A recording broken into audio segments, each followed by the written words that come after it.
Selamat datang di video pembelajaran IPAS kelas 6 SD. Hari ini kita akan mempelajari bab 3, Pelesir Keliling Dunia.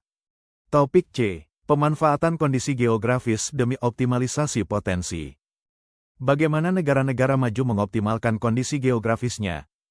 Peternak Selandia Baru versus Amerika Serikat.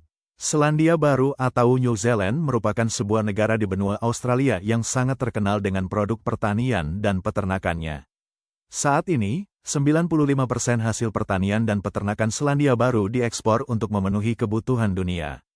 Komoditi yang paling terkenal berupa buah-buahan serta hewan peternakan seperti sapi, domba, dan produk-produk turunannya, susu, keju, wool. Apa yang membuat kualitas produk Selandia Baru diakui dunia? Selama berpuluh tahun, pemerintah mengalokasikan anggaran, melalui pajak, untuk membangun kapasitas dan kemampuan para petani. Pemerintah Selandia Baru berinvestasi pada penelitian dan pengembangan serta inovasi teknologi di sektor agrikultur. Petani dan pemerintahnya juga fokus mengembangkan apa yang dapat mereka produksi secara optimal berdasarkan kondisi geografis, iklim, wawasan, serta sumber daya yang dimiliki. Selandia Baru sadar bahwa kondisi geografis mereka kurang mendukung untuk pertanian gandum. Dan bila memaksakan mereka akan kalah bersaing dengan negara-negara Eropa. Sektor agraria Selandia Baru saat ini menjadi sangat efektif-efisien karena petani didorong untuk terus berinovasi agar dapat bertahan dalam persaingan global. Kondisi sebaliknya terjadi di negara-negara bagian Amerika. Pemerintah tidak mendorong adanya inovasi agar bisa bertahan di perdagangan global. Mereka terus-menerus memberi subsidi yang menyebabkan petani atau peternak sangat bergantung pada bantuan pemerintah.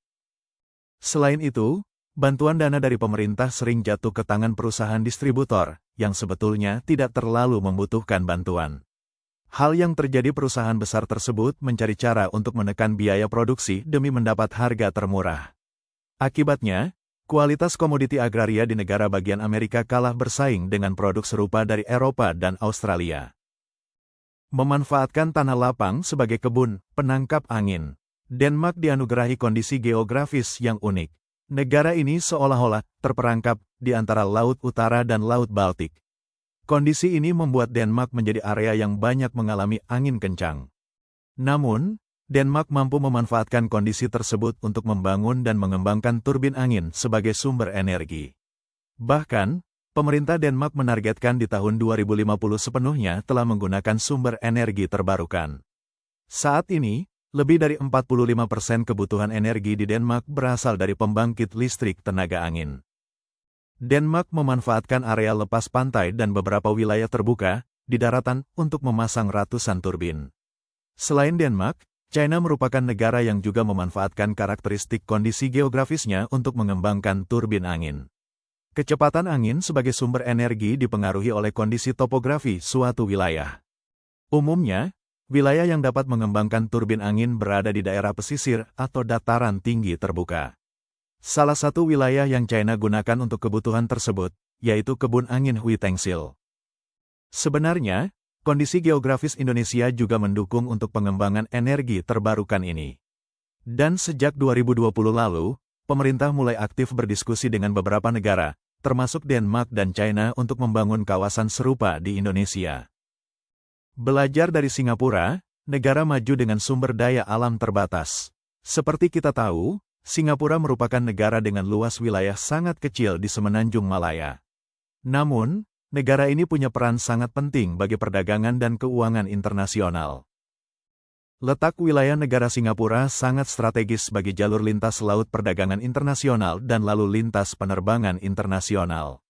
Sejak berdiri pada tanggal 9 Agustus tahun 1965, negara ini memiliki segudang permasalahan, seperti pengangguran yang merajalela di seluruh negeri, resesi besar-besaran, tidak memiliki sumber daya alam yang melimpah, dan lain-lain.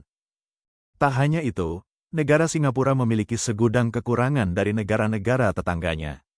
Namun, di bawah kepemimpinan Perdana Menteri Lee Kuan Yew dan Perdana Menteri selanjutnya, Singapura mampu bangkit menjadi negara maju dan pelopor industri pertama di wilayah Asia Tenggara. Pemerintah Singapura mengarahkan perekonomian negaranya kepada 4 tahap percepatan pembangunan yang singkat dan sistematis agar menjadi negara maju pertama di ASEAN. Masyarakat Singapura dituntut memiliki karakter kreatif, inovatif, mandiri, pekerja keras, dan menguasai teknologi mutakhir. Mungkin penanaman karakter ini yang membuat negara Singapura menjadi maju dalam berbagai aspek kehidupan. Ada 4 strategi yang dilakukan oleh pemerintah Singapura untuk menjadi negara maju pertama di ASEAN, yaitu, yang pertama, mengolah sumber daya alam mentah dan diekspor ke negara berkembang, seperti industri penggilingan minyak. Yang kedua, melakukan restrukturisasi industri yang semula padat karya menjadi padat modal dengan sistem mekanisasi dan komputerisasi. Yang ketiga, melakukan restrukturisasi di sektor jasa dengan meningkatkan fasilitas umum berstandar internasional, seperti Bandara Internasional Changi dan Pelabuhan Harbourfront. Dan yang keempat, meningkatkan kualitas teknologi dalam negeri untuk menunjang kehidupan masyarakatnya. Cara Jepang bersahabat dengan gempa bumi. Indonesia dan Jepang sama-sama terletak di daerah merah. Keduanya berdiri di zona cincin api Pasifik, yang tak lain merupakan lokasi dari 90% gempa di dunia. Menurut United States Geological Survey, USGS, Indonesia merupakan negara dengan frekuensi gempa bumi terbanyak di dunia. Indonesia hanya kalah dengan Jepang jika perbandingannya berupa luas daratan yang kerap diguncang gempa. Karena wilayah Indonesia yang besar, maka tidak semua gempa berdampak langsung atau bisa dirasakan di daratan. Sekitar 1.500 gempa menghantam negeri Sakura tiap tahunnya. Berada di sepanjang zona cincin api Pasifik membuat tanah Jepang tidak stabil. Tremor kecil terjadi hampir setiap hari. Salah satu gempa bumi terburuk yang dialami Jepang pada abad ke-20 terjadi pada tanggal 17 Januari tahun 1995. Gempa bumi berkekuatan 6,9 skala Richter mengguncang Kobe selama 20 detik. Sekitar 4.600 dari 6.434 korban jiwa berasal dari Kobe. Menyadari dampak besar dari gempa bumi, Jepang segera melakukan evaluasi besar-besaran. Para peneliti mengungkap bahwa gempa besar pada tahun 1995 disebabkan pergerakan lempeng bumi. Untuk urusan ini, sulit rasanya membayangkan ada sebuah teknologi yang mampu menghentikan aktivitas lempeng bumi yang terus aktif bergerak. Sadar betul akan risiko dari karakteristik wilayahnya, Jepang melakukan banyak inovasi dalam hal mitigasi bencana. Beberapa wilayah pesisir Jepang dilengkapi tempat perlindungan tsunami, sementara beberapa lainnya membangun pintu air untuk mengontrol aliran air dari tsunami. Dilansir dari The Telegraph, generasi anak-anak Jepang pasca gempa Kobe 1995 juga akrab dengan latihan mitigasi bencana gempa bumi.